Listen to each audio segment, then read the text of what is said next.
everybody, I'm Fanning Easter, and this is Sobek, my big, sweet, smushy Rottweiler. But we're going to show you how to actually put the cue to the down behavior. A bit about a cue.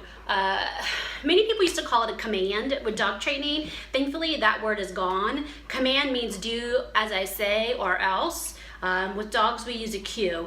It's basically giving them information. A cue means to perform, to do something. It's a vital information. Like a green light is a cue for you to get on the gas. Red light is a cue for you to stop. Cues are used everywhere. And this is basically what we're going to be doing to this behavior.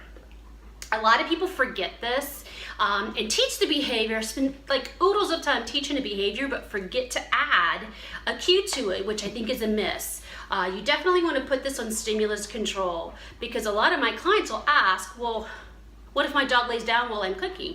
Or what if my dog lays down while we're watching a movie? Or what if my dog comes in and interrupts the movie time and lays right down in front of us? Am I supposed to just reward that behavior? That's why you want it on stimulus control.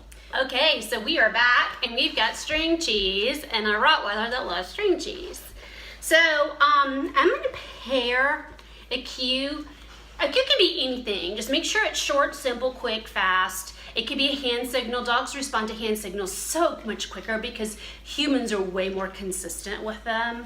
I mean, there's only so many ways to do this or this or this.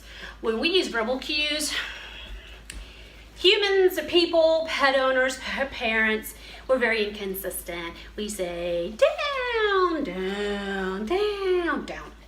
It sounds very different. So we want to make sure if we do a verbal cue that it's consistent and short every time. He knows DOWN, which I've said 100 times and he hasn't done it.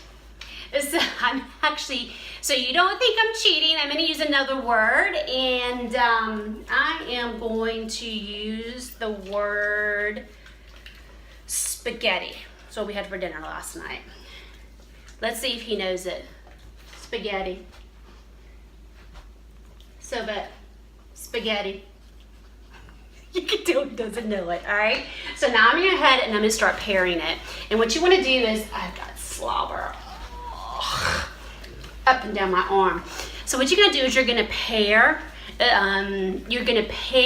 the cue just as he's performing that behavior. And I'm going to lure him into it so you can kind of see what it's like. Okay, yeah. Spaghetti.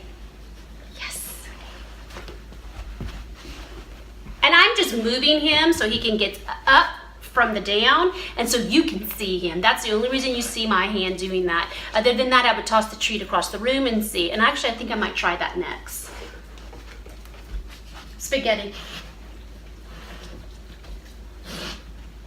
Yes.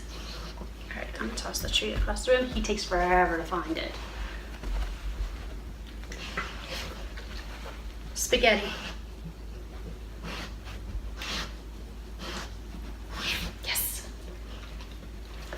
Toss the treat across the room to get him moving, and he doesn't find it. Spaghetti. All right, so I'm gonna try something a little different. Toss the treat. He never can find it. Bless his heart. Go on. And I'm gonna try something a little different, and I'm gonna say the word and wait for him to offer me the behavior. Spaghetti.